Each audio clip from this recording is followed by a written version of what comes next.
Do you ever think about your life at all? Like, what is your purpose in life? There must be something that you want to be away from all of this. I mean, there must be something. You can't be hopeless. You can't, you, I don't think you can, anybody can be that hopeless. Is there not something that you have that is a purpose? And you can tell yourself how this is threatening it. Is there not something that you are living for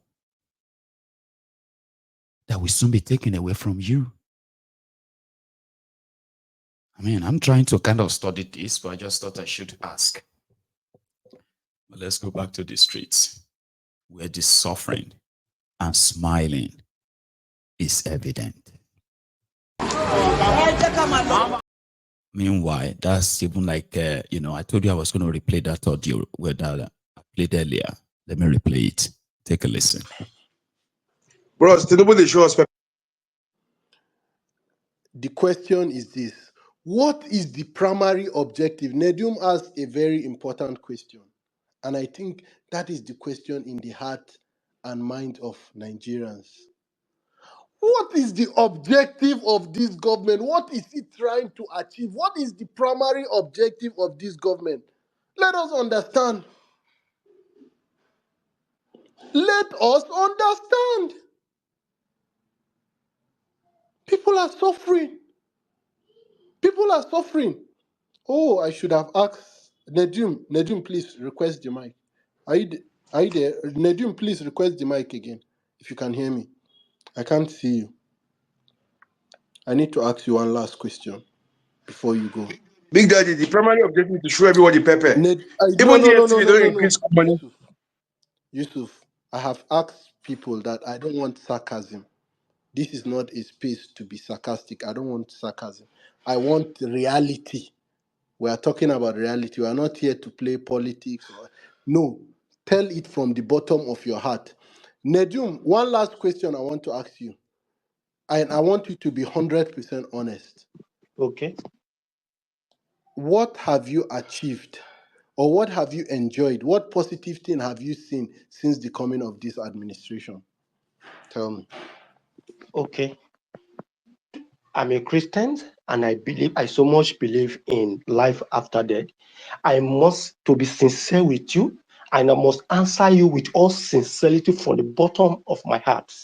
Since Tinubu administration took over May 29, 2023, I must to tell you that it is from one suffering to another. Okay, before you took over, remember my salary, let's assume my salary is 300,000 naira.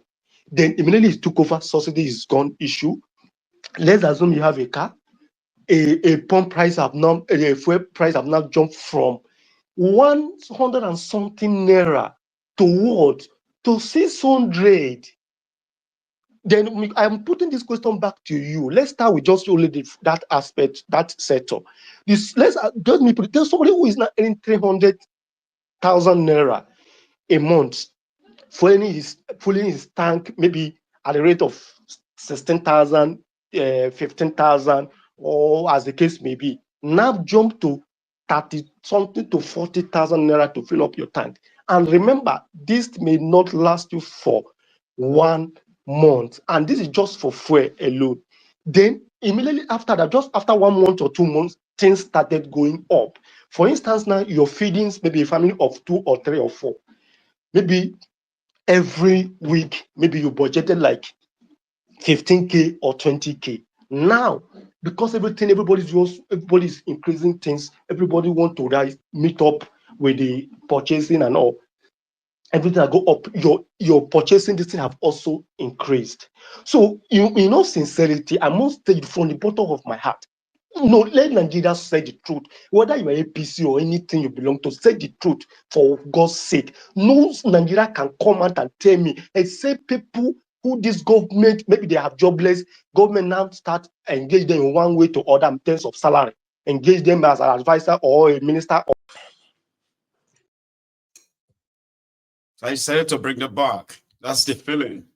Here is another one, which is like an appetizer. But before that, listen to this. But really, I remember that in the 1970s when we were students, the federal government will produce this, like the second and later on the third National Development Plan, and all the state military governors will also produce the state development but that was a plan. military government. That was a military. He did make the distinction. Yes, of course. Yeah. It was very important because, you know, that time, if the federal government says, for example, that we will make trunk A road from this place to this place, then all the states along that road will say, okay, we will make trunk B roads leading from feeder that roads. one, feeder roads. And then the local governments will say, okay, we will now make trunk C. But that was, it's almost like that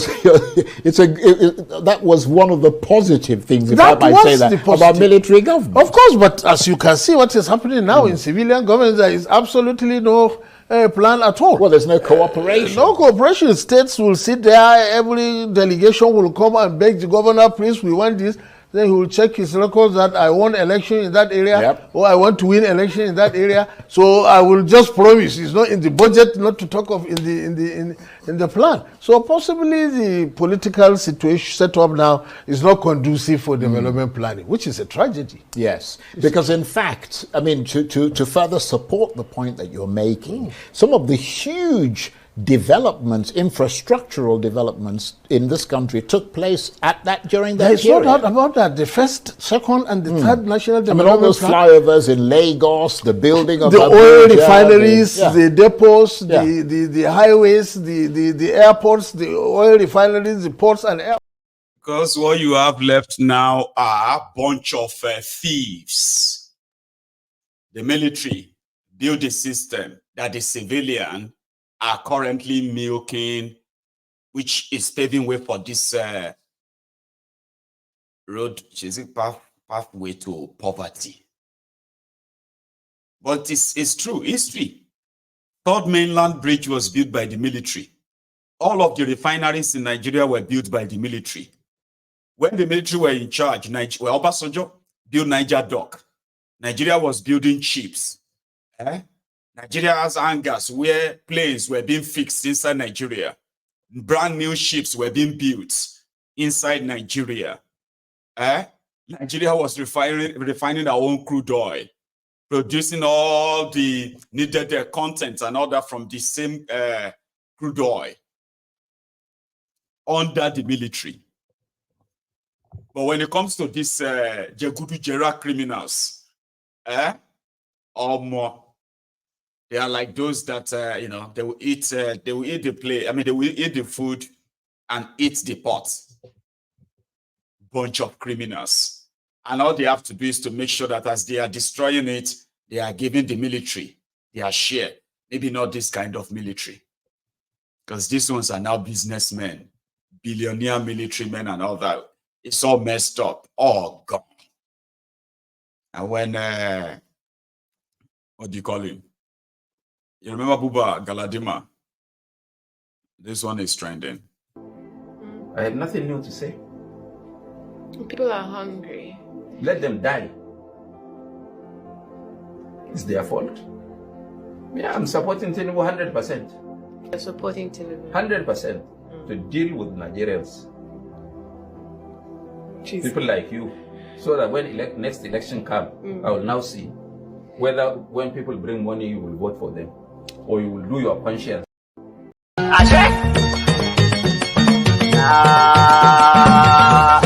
Jagaba shine gaba da Allah mu ne gaba Jagaba shine gaba Bola Ahmad Tunum Jagaba shine gaba Jagaban Jagaba shine gaba Ashwaju Jagaba shine gaba Tunumbu Jagaba shine gaba Alhaji Ahmad Tunum Jagaba shine gaba APC Jagaba shine gaba Allah shine gaba Jagaba shine gaba taya mu da murna dare Jagaba shine gaba ira darba ta turi Jagaba shine gaba sai tulun ba a kauye gari Jagaba shine gaba Jagaba shine gaba masu lema ba za gari Jagaba shine gaba masu kwando za su yi bari. Ja gaba shine.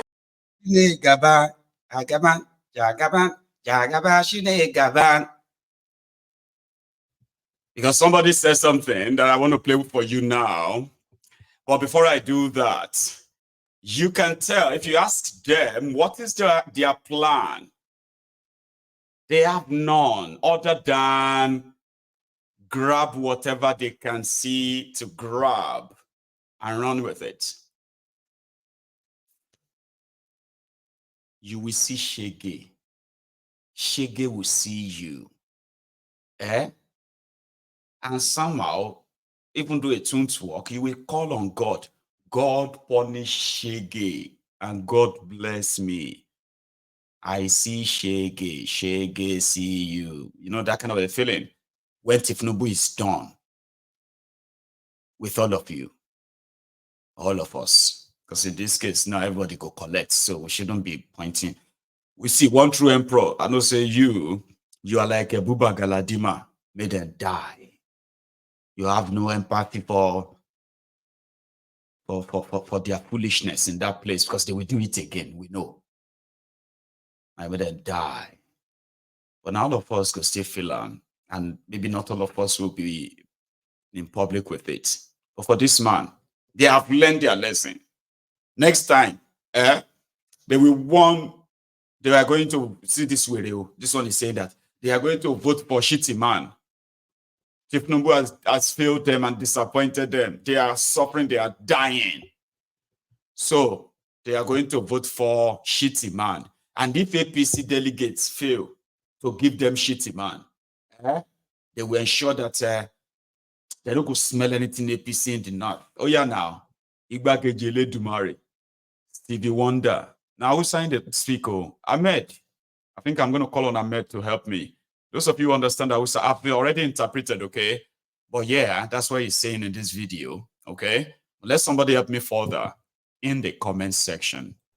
Mai girma Kashim Shatima mu zo mu tsaye da shi takarar shugaban kasa, amma ina gaya maka idan Tinubu ne ba mai zaɓa sa arewa. Kashim mu zo mu jarraba bari domin abin da yasa Larabar da za ta fidda ta kuwa tun daga Talata muke gane ta. Amma wannan ba za ka rataya majakar tsaba ba za a ce yayi wuri ba. Juma na ra'ayinmu ne fa a matsayinmu na 'yan siyasa da muke da magoya baya a ƙasar nan su ta 19 arewacin Najeriya. Ba komanda ne ya kirkiro ba. Mu muka ce dan Shatima shi za mu tsayar takarar shugaban kasa. Idan baka tsaye da dan Shatima takarar shugaban kasa ba, billahi lazi APC sai ta faɗi. To za mu ci gaba da kabilancin da ake mana? Ai ba za mu yadda ba.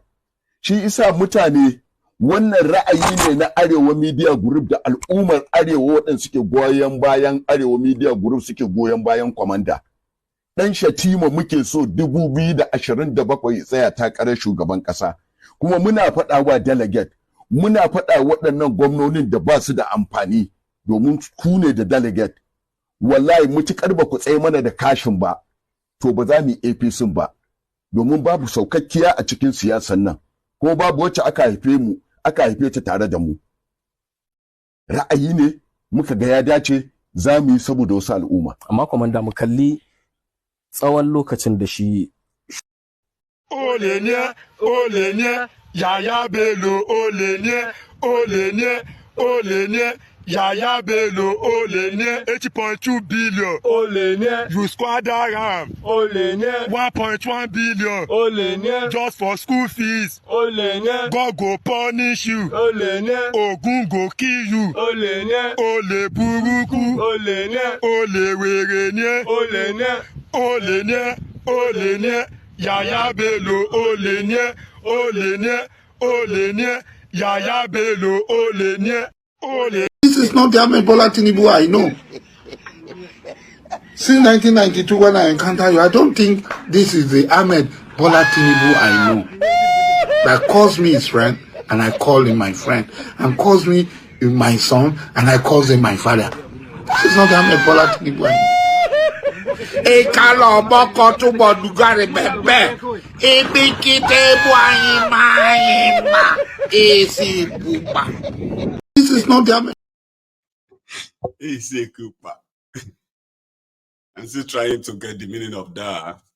The last 10 seconds, right? I actually have this, this goosebumps, like that scratch that you feel in your body when, I don't know. It's so funny. So that is what Stevie Wonder was saying, that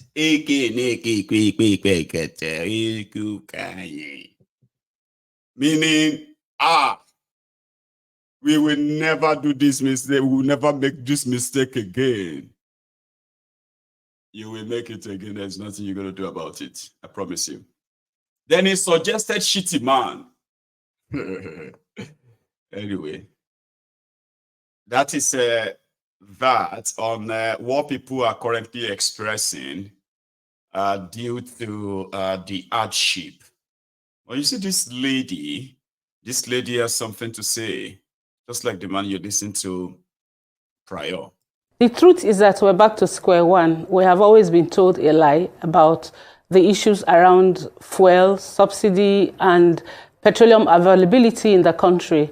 And so we are back to a situation whereby NNPC is telling you one thing. And now the worst part is that you now have the independent marketers corroborating what NNPC is saying. Because NNPC is saying it's logistics problem, and petroleum marketers are saying it will take you another 2 weeks because they have to do some other things, which also boils down to the fact that it is also logistics problem.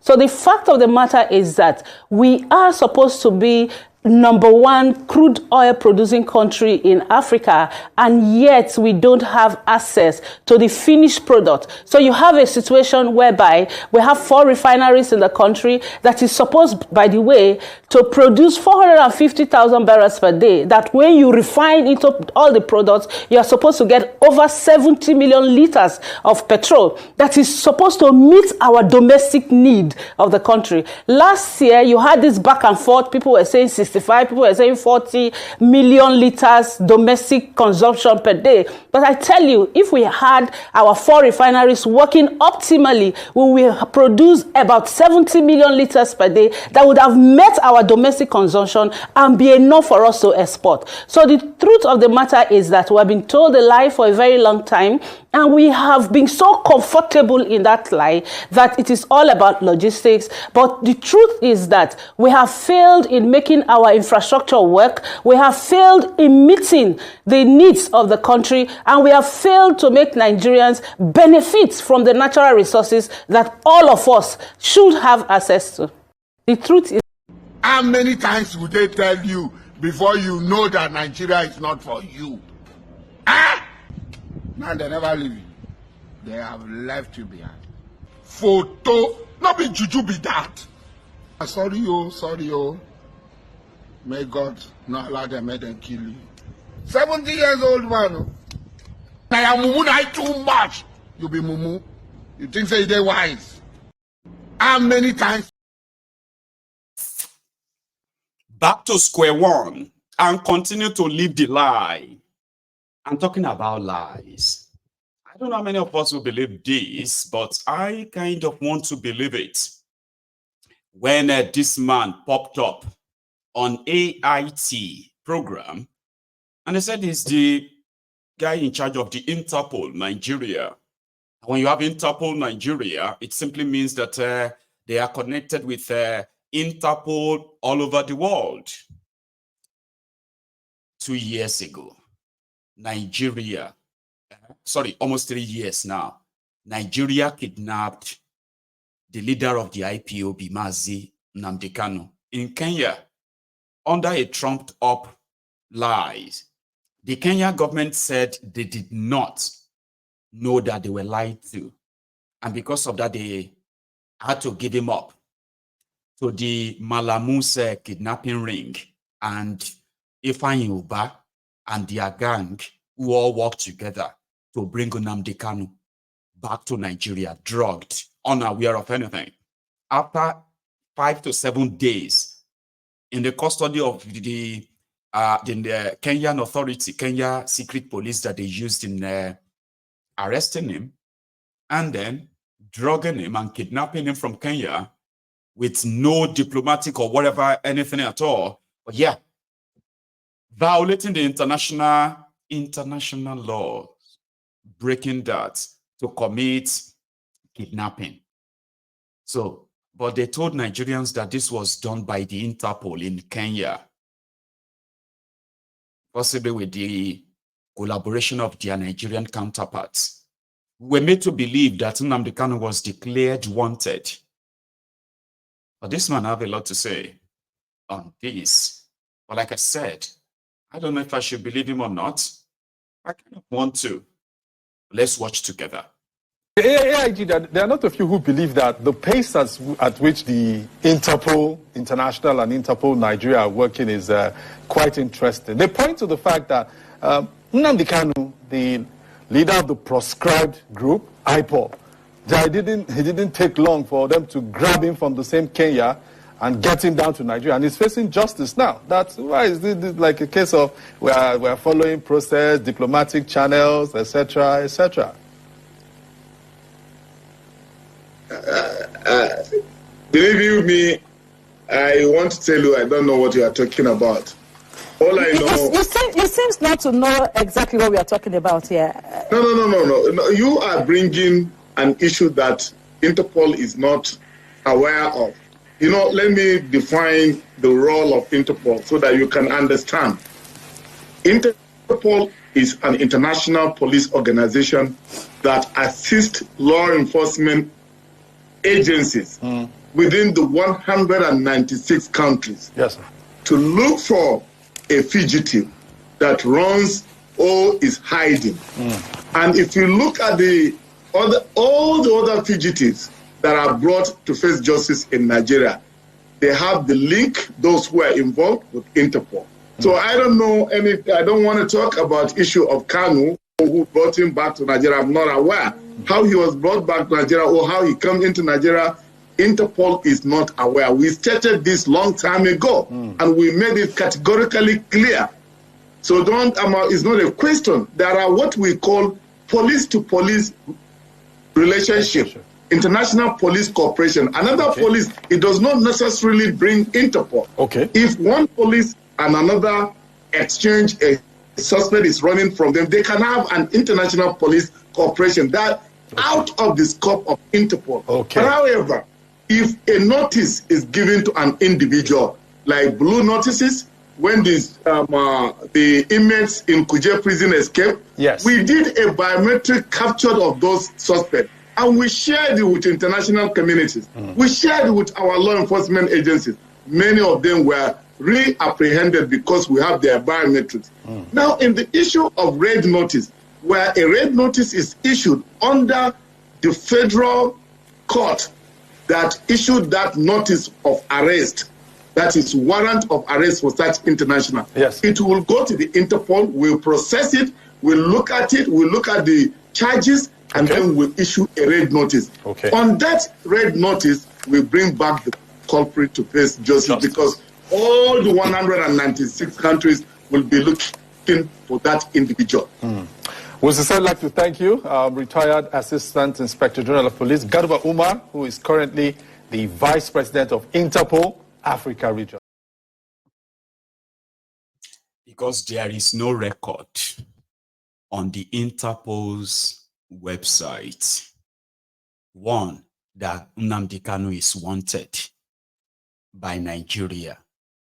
Two, that they were involved in his illegal rendition to Nigeria. Let that be on record.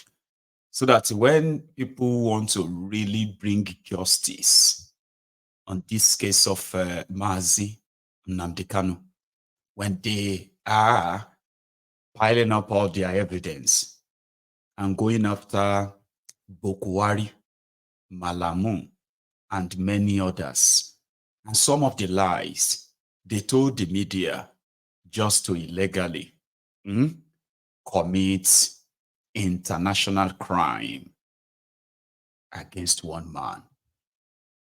This is going to be handy. Because some of you probably, and he said we cleared that a long time ago, we were not involved. They have to tell all of you how they kidnapped him. They didn't follow anything official. And that is what their court said. Nnamdi Kanu has no case to answer. if Nigeria truly want to try Nnamdi Kanu for anything at all, first, they would have to first put him on a private jet, clean him up enough that he's happy to fly, then return him back to Kenya, then go through the Kenya judicial system by presenting a case against him in Kenya, why he is needed in Nigeria. With all the evidence, Nnamdi Kanu will fight it there. Now, if he loses in Kenya, that is when Nigeria can now bring him to Nigeria for any trial. But you and I know this is just one of Buhari's dream of keeping an Igbo man among many others who he sees as a threat to the advancement of their